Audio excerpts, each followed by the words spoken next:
नमस्कार, मैं हूं आपकी दोस्त एडवोकेट डॉक्टर मीरा सिंह और आज मैं जिस लीगल मुद्दे पर बात करने जा रही हूं वो ये है कि सुप्रीम कोर्ट ने तमिलनाडु के कनगी मुरुगेसन ऑनर किलिंग केस में एक बड़ा फैसला सुनाया है जो हॉस्टाइल विटनेस और एविडेंस के इस्तेमाल को समझने के लिए बहुत ज़रूरी है।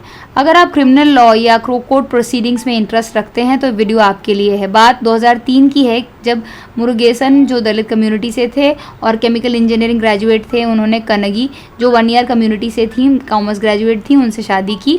ये इंटरकास्ट मैरिज थी। 5 मई 2003 को दोनों ने गुपचुप शादी कर ली, लेकिन जब कनगी के परिवार को पता चला तो 7 जुलाई 2003 को उन्होंने दोनों को पकड़ लिया और इंसेक्टिसाइड यानी जहर पिलाकर उनकी हत्या कर दी। बाद में उनके शवों को जला दिया गया। तमिलनाडु ने इसे पहला ऑनर किलिंग केस माना गया है। केस की जांच पहले पुलिस ने की, लेकिन गड़बड़ी के बाद सीबीआई को सौंप दी गई। 2021 में ट्रायल कोर्ट ने कनगी के भाई मारुदु पांडियन को डेथ सेंटेंस और अन्य 12 लोगों को, जिसमें कनगी के पिता भी शामिल थे, को लाइफ इम्प्रिजनमेंट की सज़ा दी। 2022 में मद्रास हाई कोर्ट ने डेथ सेंटेंस को लाइफ इम्प्रिजनमेंट में बदल दिया और 11 लोगों की सज़ा बरकरार रखी, जबकि 2 को बरी कर दिया गया। 11 दोषियों ने हाई कोर्ट के फैसले को सुप्रीम कोर्ट में चैलेंज किया। उनका कहना था कि कई विटनेस हॉस्टाइल हो गए क्योंकि उन्होंने पुलिस या मैजिस्ट्रेट के सामने दिए बयानों से अलग बात कही, लेकिन सुप्रीम कोर्ट ने उनकी अपील खारिज कर दी। कोर्ट ने कहा कि हॉस्टाइल विटनेस का मतलब वो नहीं है जो पूरी कहानी को सपोर्ट न करे। अगर कोई विटनेस कुछ हिस्सों को सपोर्ट करता है तो उसे हॉस्टाइल घोषित करना ज़रूरी नहीं। एविडेंस एक्ट के सेक्शन 154 के तहत कोई भी पार्टी अपने विटनेस को क्रॉस एग्जामिन कर सकती है, बशर्ते कोर्ट की इजाज़त हो। हॉस्टाइल घोषित हो या न हो, विटनेस का एविडेंस पूरी तरह खारिज नहीं होता। कोर्ट को देखना होता है कि उस एविडेंस का कितना हिस्सा सच है और कितना इस्तेमाल किया जा सकता है। कोर्ट ने ये भी कहा कि अगर हॉस्टाइल विटनेस का कोई हिस्सा दूसरे भरोसेमंद एविडेंस से मिलता है तो वो हिस्सा एडमिसेबल है।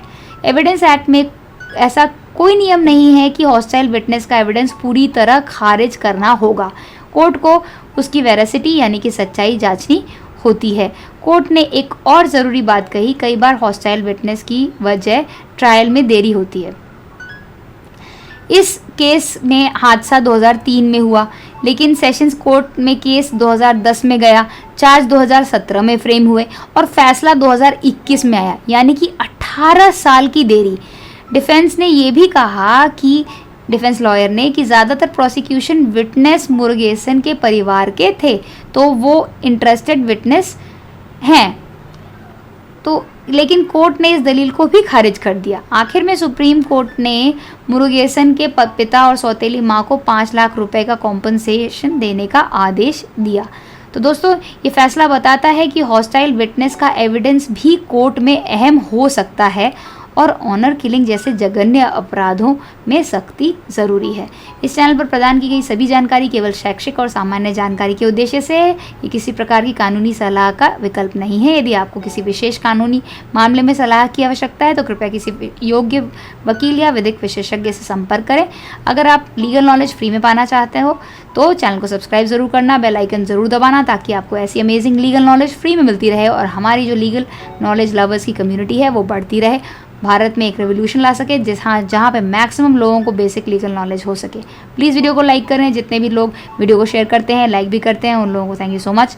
आप लोग ये चीज़ आगे भी करते रहें। ये सारी चीज़ मेरे वीडियो को ऊपर आने में हेल्प करेगी, हमारे चैनल को भी सस्टेन करने में हेल्प करेगी। मिलते हैं अगले वीडियो में एक और लीगल जानकारी के साथ। Till then all the best, keep smiling.